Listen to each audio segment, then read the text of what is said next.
Hello and welcome to Mentoring 101. Thank you for taking the time to listen and learn about becoming a volunteer. The goal of this training is to help prepare you for your role as a big brother or big sister and making the difference in the life of a child. During this training, we will address the following areas. We'll talk a little bit about your role as a big, what your role is and is not. We will discuss our impact as volunteers in the life of a child. We will talk about the developmental assets of children. We will discuss the ages and stages of childhood. We're going to touch base on how Big Brothers Big Sisters works with you and your little, and also discuss more about creating a partnership with your little's parent or guardian. We will talk about the match life cycle, which is the typical cycle that most matches go through. And we will also wrap up with discussing child safety and substance abuse prevention. If you have a volunteer handbook, feel free to follow along with that handbook, as most of the information that we cover today is also highlighted there. The success of the match friendship depends greatly on the efforts of the big, the little, and the parent and guardian. Each one plays an important role in helping build a meaningful friendship. It is important to understand what a big is and what a big is not. A big is a friend, a big is someone who is consistent and dependable, and a big is really just about having fun with the child. A big should not be a parent, a financial support, a disciplinarian, or a babysitter.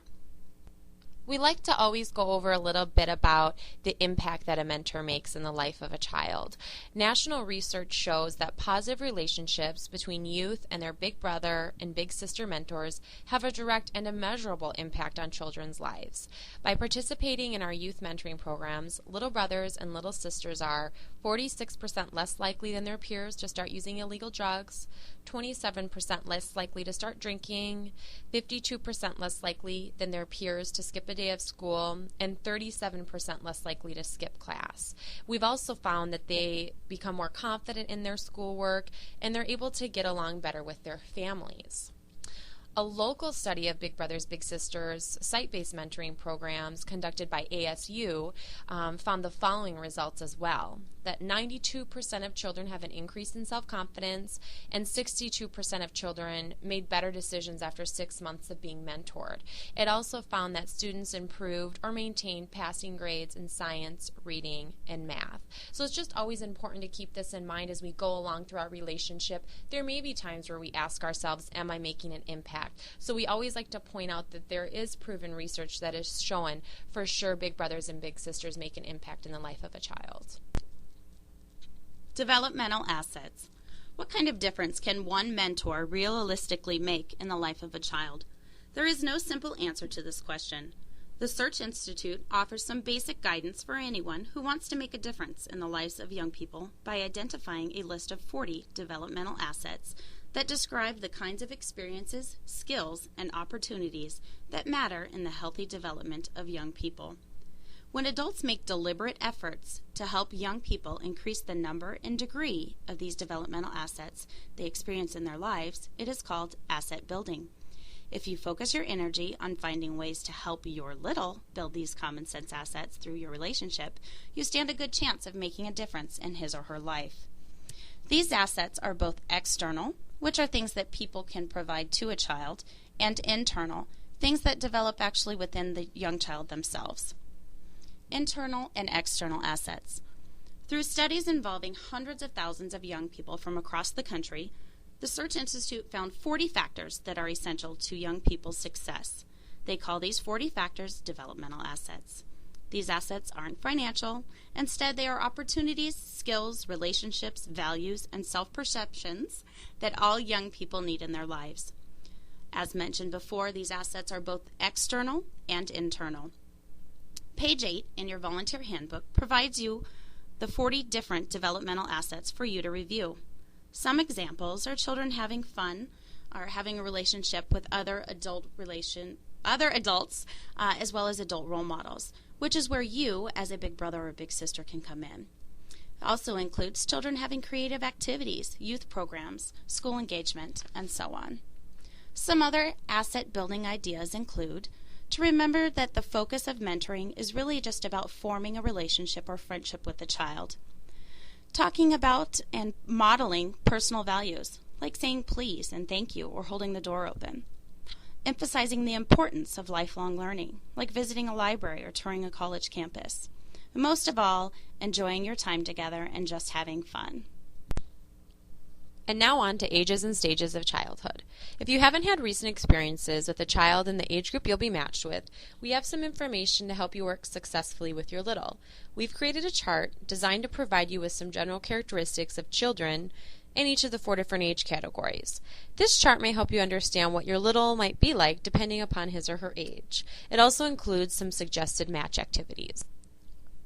For the 6 to 9-year-old age group, social and emotional characteristics include that the child is active, enjoys playing in groups, has a strong sense of right and wrong, and is often curious and eager during this stage. Physical characteristics include that bone growth is not complete, sometimes they're self-conscious about development, and can be accident-prone during this stage. Suggested match activities include to get a library card, play board games, go to the park, fly a kite, go skating, or do arts and crafts activities. Often these type of activities are shorter in length because children during this age group tend to have a shorter attention span. In the 10 to 12-year-old age group, social and emotional characteristics include a strong desire to be accepted by peers, and they will often start to test limits and question authority during this age group. Physical characteristics include that girls increase in weight and boys increase in physical strength. And suggested match activities for this age group include bike riding, cooking, movies, going to local sporting events, doing puzzles or chess, and flashcards and homework.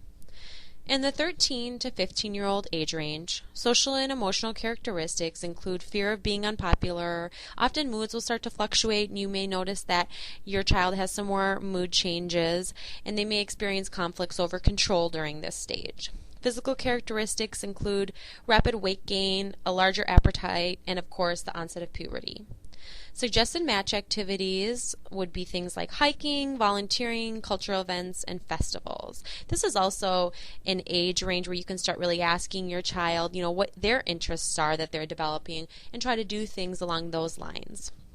In the 16 to 18-year-old age range, social and emotional characteristics include that children during this age range will start to begin dating and having friendships with both sexes, and they will start to have more of a sense of independence.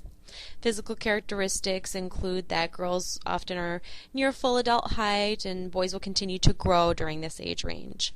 Suggested match activities include joining a sports league, taking a class together, exploring potential careers, or visiting a college campus. It's important to really talk about goals during this stage and try to help your little experience activities that may help them towards their future goals. We would like to touch base now on how Big Brothers Big Sisters of Central Arizona works with you and your little. Here at Big Brothers Big Sisters, we want to do everything we can to help you with your match and make it everything that you're hoping it can be. Problem solving with your program specialist, training, big learning series, and access to tickets and events are always available to you once you've been matched.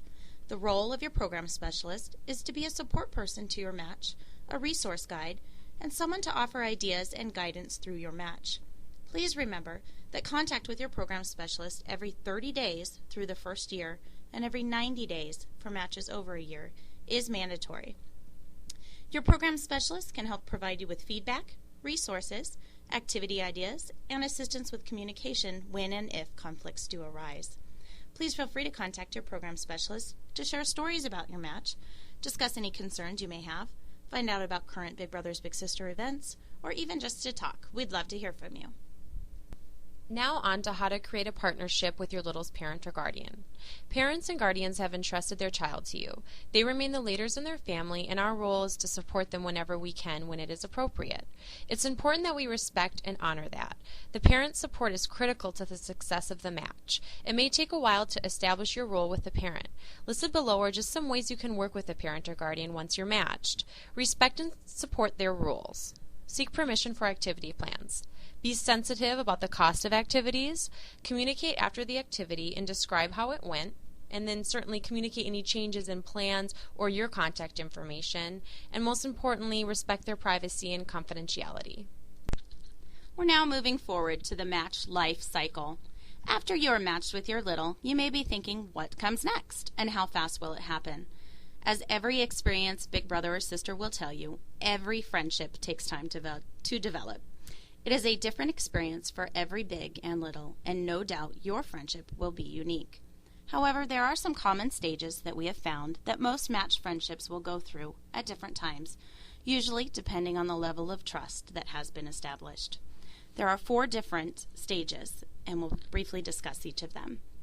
The first being the honeymoon stage. This usually lasts from your first meeting to about 4 months into your match. During this stage, you and your little are both trying to figure each other out. Oftentimes, your little will try to impress you and get your approval. This is kind of a fun stage for everybody as well. The second stage is our growth stage. This lasts from about 4 months to a year. This is often the most crucial time regarding the actual development of the bigs and littles relationship. Littles may try to test you during this stage.